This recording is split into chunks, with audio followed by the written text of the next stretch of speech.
Assalamualaikum warahmatullahi wabarakatuh. Selamat pagi anak-anak.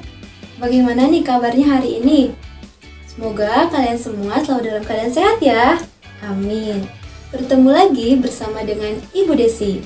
Hari ini kita akan membahas materi di tema 7, subtema 2, kebersamaan di sekolah. Sebelumnya, alangkah lebih baik kita berdoa terlebih dahulu ya. Berdoa dimulai. Amin ya robbal alamin. Oke, sebelumnya duduk dengan nyaman ya. Dan persiapkan alat tulisnya untuk mencatat materi hari ini. Oke.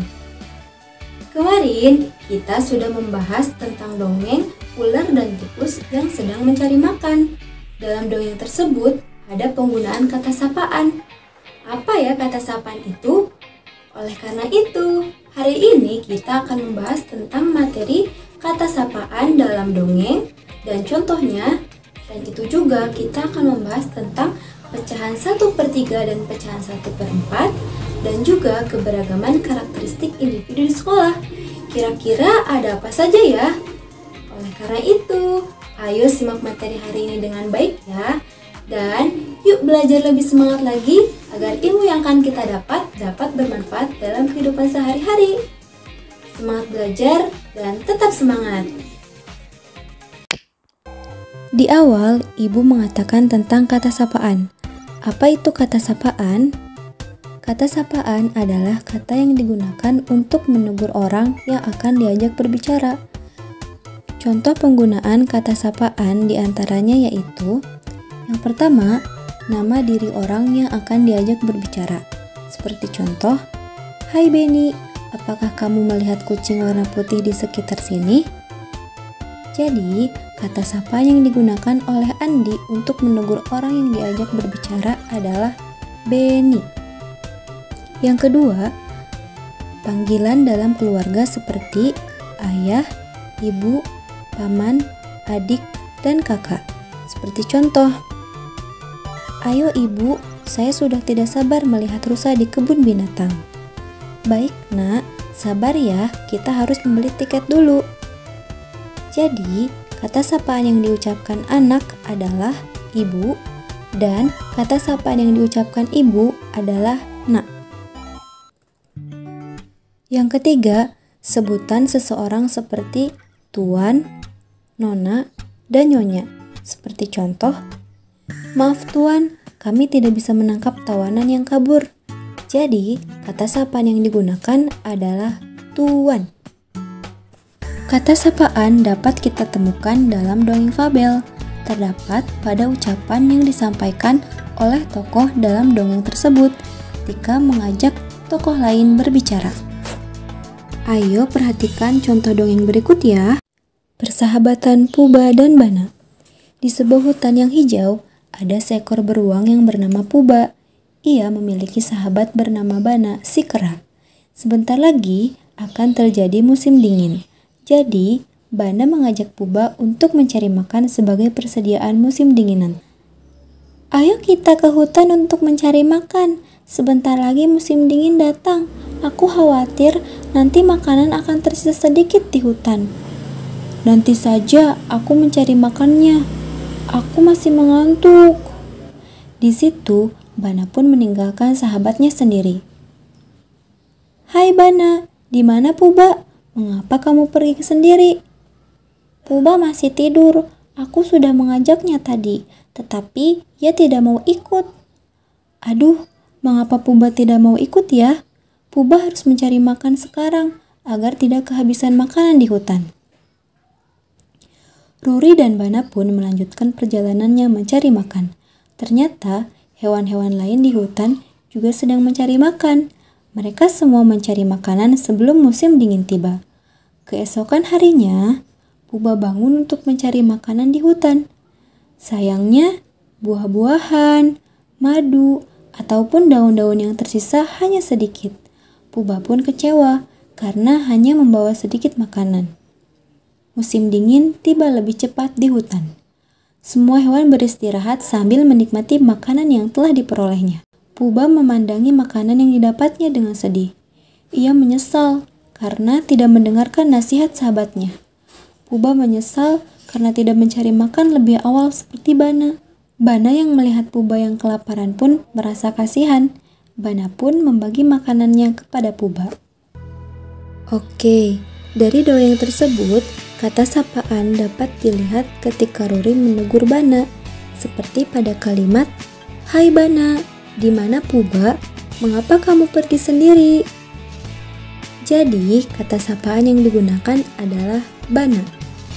Artinya, dengan menggunakan nama orang yang akan diajak berbicara.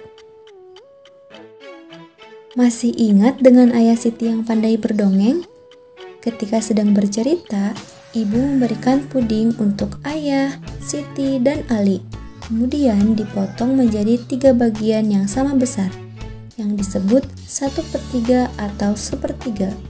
Jadi, satu puding dapat dinikmati oleh ayah, Siti, dan Ali, yang masing-masing mendapatkan 1/3 bagian atau 1/3 bagian. Pecahan 1/3 dapat digambarkan oleh bagian yang diarsir atau diwarnai. Coba perhatikan gambar berikut ya. Ibu akan mengarsir gambar tersebut untuk menunjukkan 1/3 bagian atau 1/3 bagian dari gambar tersebut. Selanjutnya, kita bagi menjadi 3 bagian yang sama besar.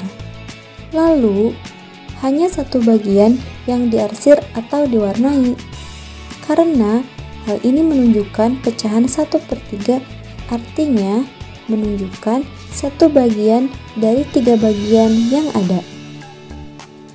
Selain itu, ibu juga memberikan kue dan memotongnya menjadi 4 bagian yang sama besar, sehingga satu kue dapat dinikmati oleh ayah, Siti, Ali, dan ibu, yang masing-masing mendapatkan bagian yang sama besar, yaitu 1/4 atau 1/4 bagian.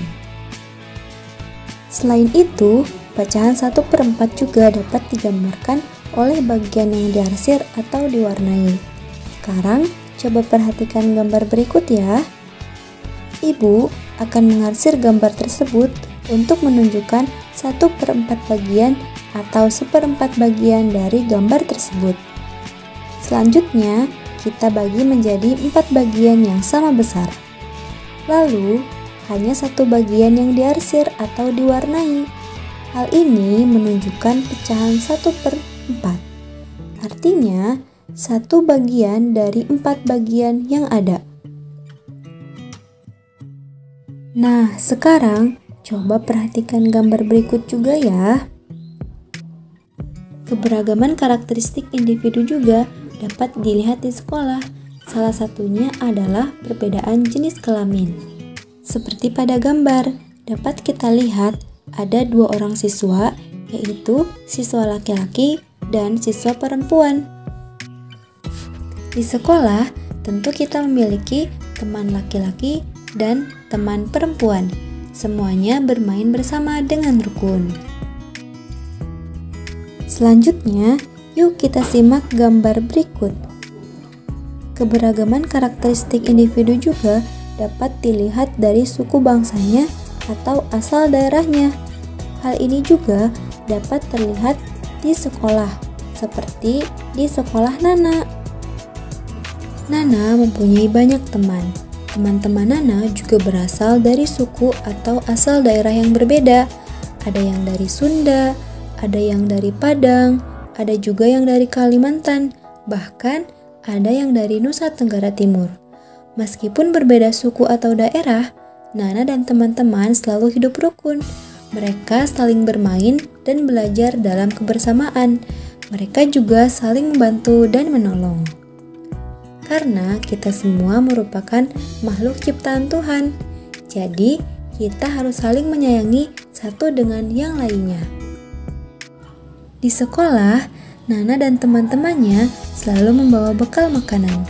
Makanan kesukaan Nana adalah pizza, sedangkan Nino makanan kesukaannya adalah nasi goreng.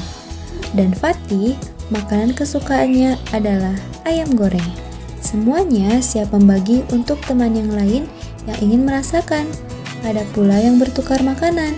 Semua rukun satu dengan yang lainnya, meskipun mereka berbeda kegemaran dalam makanan. Mereka tetap menjaga kerukunan satu dengan yang lainnya. Mereka tidak mengejek jenis makanan yang dibawa teman. Semuanya menghargai, karena sikap saling menghargai dan berbagi dengan teman menunjukkan sikap hidup rukun. Alhamdulillah, pembelajaran hari ini sudah selesai. Untuk tugasnya di rumah, nanti Ibu akan mengirimkan di grup WhatsApp ya. Kerjakan dengan teliti dan perhatikan petunjuk yang ada dalam soal. Terima kasih sudah menyimak pembelajaran hari ini dengan sangat baik. Semoga materi yang disampaikan dapat dipahami dan dapat bermanfaat dalam kehidupan sehari-hari. Terima kasih. Sampai jumpa. Tetap jaga kesehatan dan selalu semangat meskipun belajar dari rumah.